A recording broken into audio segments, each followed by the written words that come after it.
Au nom du Père et du Fils et du Saint-Esprit, Amen. Que la paix et la joie du Christ ressuscité soient toujours avec nous tous. Bien, chers frères et sœurs, en Jésus-Christ, nous continuons la lecture de la Bible et aussi avec la méditation. Nous sommes toujours dans le livre de la Genèse, chapitre 16. C'est Abraham, Sarah et Ismaël. Que le Seigneur Jésus nous bénisse, mes chers frères et sœurs en Jésus-Christ. Je suis Marie-Louise Oumomararungu.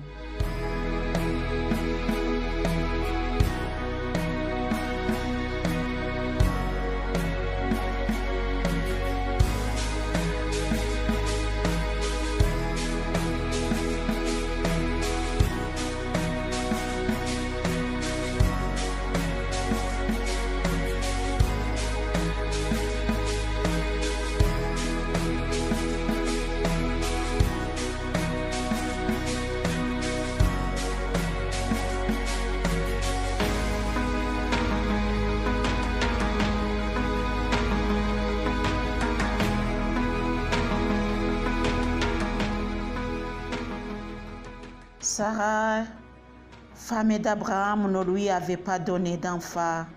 Elle avait une servante égyptienne du nom de Hagar. Et Sarah dit à Abraham, « Voici que le Seigneur m'a empêché d'enfanter. Va donc vers ma servante, peut-être que par elle j'aurai un fils. » Abraham écouta la proposition de Sarah.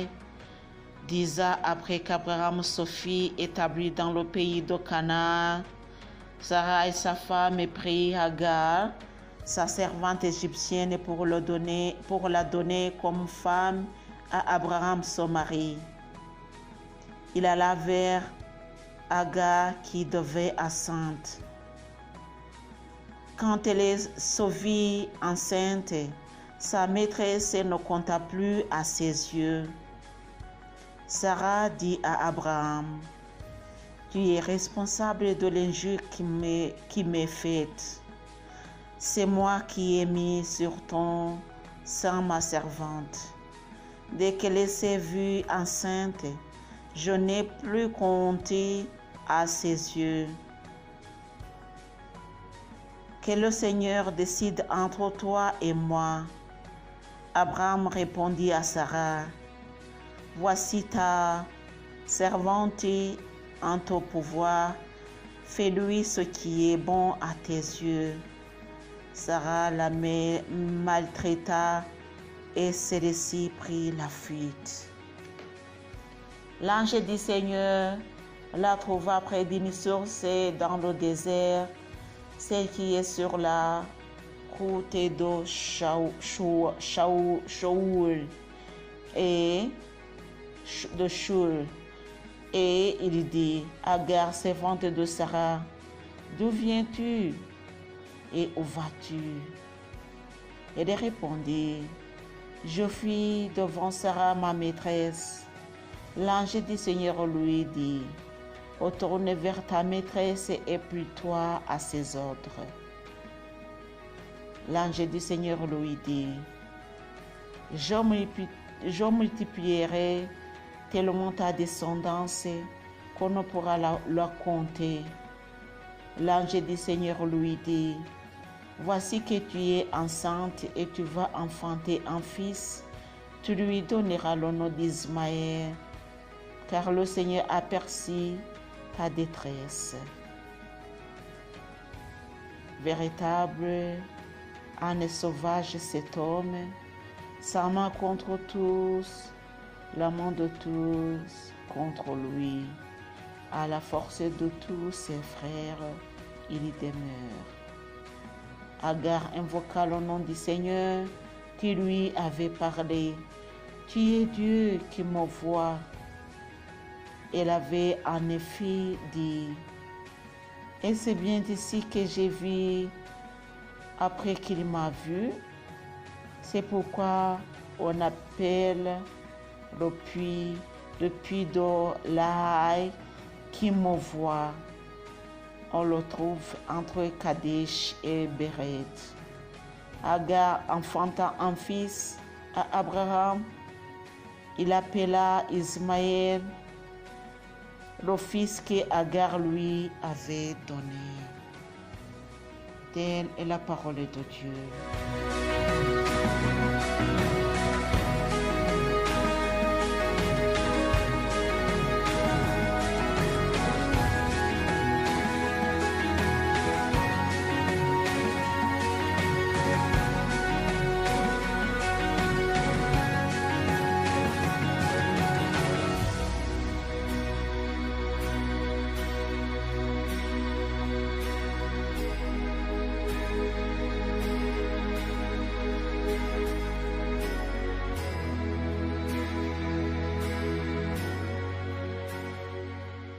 Mes chers frères et sœurs, en Jésus-Christ, continuons la lecture. Nous venons de terminer le chapitre 16 du livre de la Genèse. Nous allons continuer avec le chapitre 17. C'est l'alliance et la circoncision. Abraham avait 86 ans quand Agar lui donna Ismaël. Il avait 99 ans quand le Seigneur lui apparut et lui dit, « C'est moi le Dieu puissant, marche en ma présence et sois intègre. Je vais te faire don de mon alliance entre toi et moi. Je te ferai proliférer à l'extrême. » Abraham se jeta face contre terre. Dieu parla avec lui et dit, « Pour moi, voici mon alliance avec toi. Tu deviendras le père d'une multitude de nations. On ne t'appellera plus du nom d'Abraham, mais ton nom sera Abraham, car je te donnerai de devenir le père d'une multitude de nations, et je te rendrai fécond à l'extrême. Je ferai que tu donnes naissance à des nations, et des rois sortiront de toi. J'établirai mon alliance entre moi, toi et après toi, les générations qui descendront de toi. Cette alliance perpétuée fera de moi ton Dieu et celui de ta descendance après toi. Je donnerai en propriété perpétuelle à toi et à ta descendance après toi le pays de tes migrations, tout le pays de Canaan, je serai leur Dieu. Dieu dit à Abraham, toi, tu garderas mon alliance et après toi les générations qui descendront de toi. Voici mon alliance que vous garderez entre moi et vous, c'est-à-dire ta descendance et après toi, tous vos mâles seront circoncis. Vous aurez la chair de votre prépuce circoncise, ce qui deviendra le signe de l'alliance entre moi et vous. Seront circoncis à l'âge de 8 jours tous vos mâles de chaque génération, ainsi que les esclaves nés dans la maison ou acquis à prix d'argent d'origine étrangère, que les soient qui ne sont pas de ta descendance. L'esclave né dans la maison ou acquis à prix d'argent devrait être circoncis.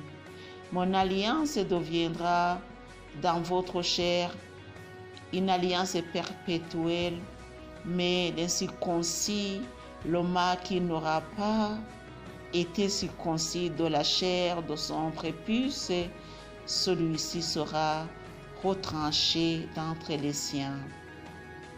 Il a rompu mon alliance. Dieu dit à Abraham, tu n'appelleras plus ta femme Sarai du nom de Sarai, car il y aura pour nom Sarah. Je la bénirai et même je te donnerai par elle un fils. Je la bénirai et elle donnera naissance à tes nations. Des rois de peuples sortiront d'elle. Abraham se jeta face contre terre et il rit. Il se dit en lui-même, un enfant naîtra-t-il à un homme de 100 ans? Ou Sarah, avec ses 98 ans, pourrait-elle enfanter? Abraham dit à Dieu, puisse Ismaël vivre en ta présence. Dieu dit, mais non, ta femme Sarah va t'enfanter un fils et tu lui donneras le nom d'Isaac. J'établirai mon alliance avec lui comme une alliance perpétuée pour sa descendance après lui. Pour Ismaël, je t'exauce. Vois, je le bénis, je le rends fécond, prolifique à l'extrême. Il engendrera 12 princes et je ferai sortir de lui une grande nation. Mais j'établirai mon alliance avec Isaac, que Sarah te donnera l'année prochaine à cette date. Quand Dieu eut achevé de parler avec Abraham, il s'éleva loin de lui. Abraham prit son fils Ismaël. Tous les esclaves venaient dans sa maison, de sa maisonnée. Il circoncit la chair de leur prépuce le jour même où Dieu avait parlé avec lui.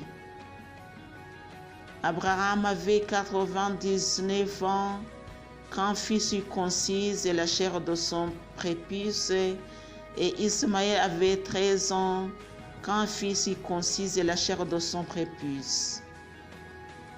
C'est le même jour qu'Abraham et son fils Ismaël furent circoncis.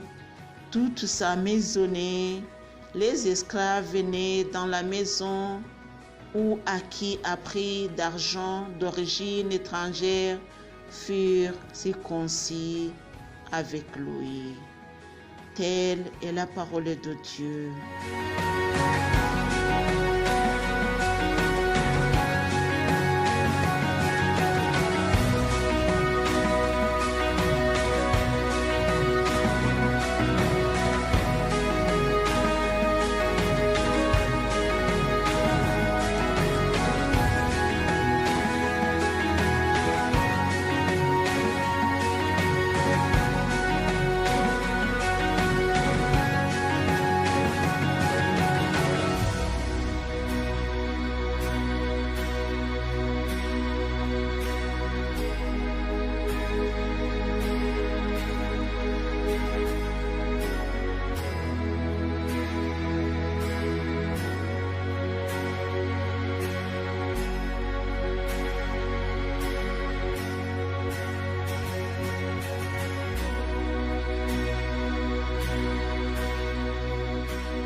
Chers amis, avec la lecture d'aujourd'hui, nous voyons que Dieu ne compte pas comme les hommes.